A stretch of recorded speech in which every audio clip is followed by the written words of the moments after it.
Paano kung sabihin ko sa'yo na may libu-libong SSS pensioner ngayon na naguguluhan, nag-aalala, at tahimik na nagdurusa dahil hindi nila alam kung kailan talaga papasok ang kanilang pensyon at paano kung isa ka pala sa mga maaapektuhan. Pero wala pang nagsasabi sa'yo ng totoo at malinaw na paliwanag. Kaya bago ka mag-scroll o umalis sa video na ito, pakinggan mo muna hanggang dulo dahil ang impormasyong ibabahagi ko ngayon ay para lamang sa mga umaasa sa SSS pension, para sa mga senior citizen, at para sa mga pamilyang gustong protektahan ang kinabukasan ng kanilang mahal sa buhay. At kung ikaw ay isang SSS pensioner o may magulang na pensioner, mag-subscribe ka ngayon dahil ang channel na ito ay hindi para sa lahat, ito ay para sa atin. Dito ko ibinabahagi ang totoong update sa SSS pension payments. Malinaw na paliwanag sa mga delay, pagbabago sa schedule, at mga pension crisis sa Pilipinas, walang pananakot, walang chismis, tanging impormasyon na kailangan mo para hindi ka mabigla at hindi ka maiwanan. Paano kung gumising ka noong ika-16 ng Enero na umaasang papasok na ang iyong SSS pension, paulit-ulit mong tiningnan ang iyong bank account pero wala ka pa ring nakikita at unti-unting pumapasok ang kaba dahil ang perang ito ay hindi lang dagdag kita, kundi ito ang pangkain mo, pambili ng gamot, pambayad ng kuryente at tubig, at mismong ikabubuhay mo. Kaya ngayon ay direktang nakikipag-usap ako sa iyo dahil ang Enero 16 ay hindi lang basta petsa sa kalendaryo para sa libu-libong SSS pensioner sa Pilipinas, isa itong napakahalagang araw ng pagbabayad at maraming nalilito, nag-aalala at natatakot dahil hindi nila lubos na nauunawaan kung ano ba talaga ang nangyayari ngayong buwan. Kung bakit may mga pensioner na nakatanggap na ng kanilang pensyon ng mas maaga at kung bakit may mga naghihintay pa rin hanggang Enero 16,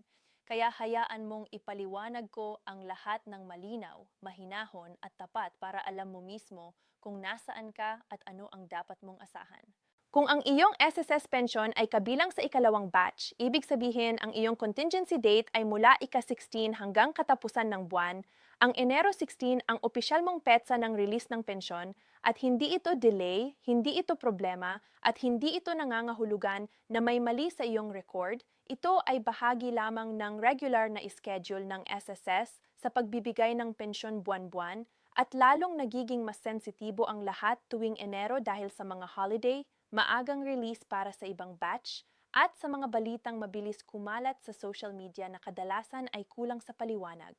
Maraming pensioner ang nakakita ng mga post na nagsasabing SSS pension released early at agad kinabahan nang wala silang natanggap. Pero ang hindi nila alam ay ang maagang release ay para lamang sa unang batch, yaong may contingency date mula ika-1 hanggang ika-15, na ang pensyon para sa Enero ay naipasok na noong huling bahagi ng Disyembre dahil sa mga holiday ng bagong taon. At hindi ito para sa lahat. Kung ikaw ay nasa ikalawang batch, ang Enero 16 ang tama at normal mong petsa ng payout at ang iyong pension ay dapat pumasok sa iyong rehistradong bank account o UMID-linked ATM sa mismong araw na iyon o malapit dito. Depende sa proseso ng iyong bangko. May mga bangko na eksaktong sa Enero 16 nagkakredit, may iba naman na umaabot ng ilang oras o hanggang isang banking day, at ang paghihintay na iyon ay talagang mabigat kapag bawat piso ay mahalaga, pero napakahalaga ng kaunting pasensya sa panahong ito.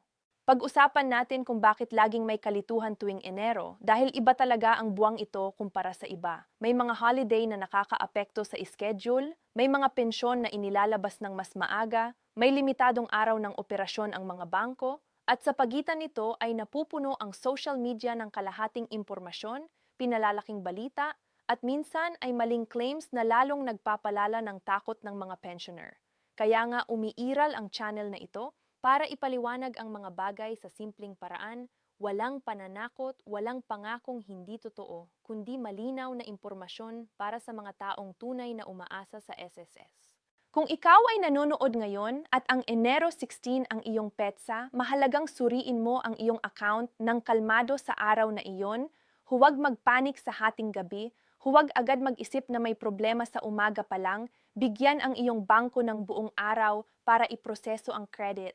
At kung hanggang sa pagtatapos ng Enero 16 o sa susunod na banking day ay wala pa ring pumapasok, doon pa lamang nararapat na kumilos at magtanong. Sa puntong iyon, maaari mong tingnan ang iyong My SSS account para kumpirmahin ang status ng iyong pensyon. Siguraduhing tama at updated ang iyong bank details. At kung kinakailangan ay makipag-ugnayan sa SSS o sa iyong bangko dahil may mga pagkakataon na ang delay ay dahil sa account verification, inactive accounts o processing issue sa bangko at hindi dahil itinigil o binawasan ng SSS ang iyong pensyon. Mahalaga ring maunawaan ng lahat ng pensyoner na ang mga bayad sa Enero 16 ay hindi binawasan, hindi pinigil at hindi kinansela at wala ring anunsyo ang SSS na nagsasabing may suspension ng pensyon para sa mga second batch pensioners, kaya anumang balitang nagsasabi nito ay hindi totoo. Ang halaga ng iyong pensyon para sa Enero ay mananatiling pareho maliban na lamang kung may opisyal na pahayag ang SSS tungkol sa pagbabago at anumang pagtaas o reforma sa hinaharap ay laging iaanunsyo sa opisyal na paraan,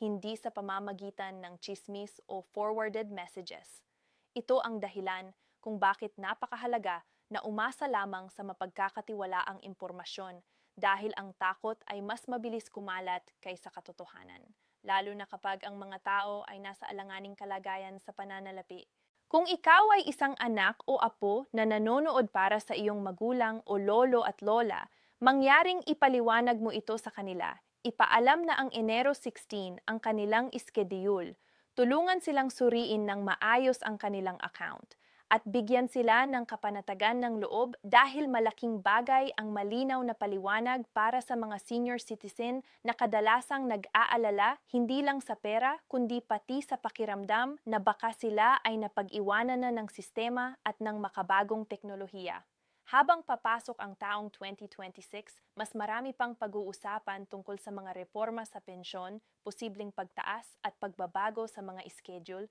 kaya mas lalong mahalaga ang pagiging updated dahil ang isang maling balita o hindi pagkakaunawa ay maaaring makaapekto sa buong plano mo para sa buwan.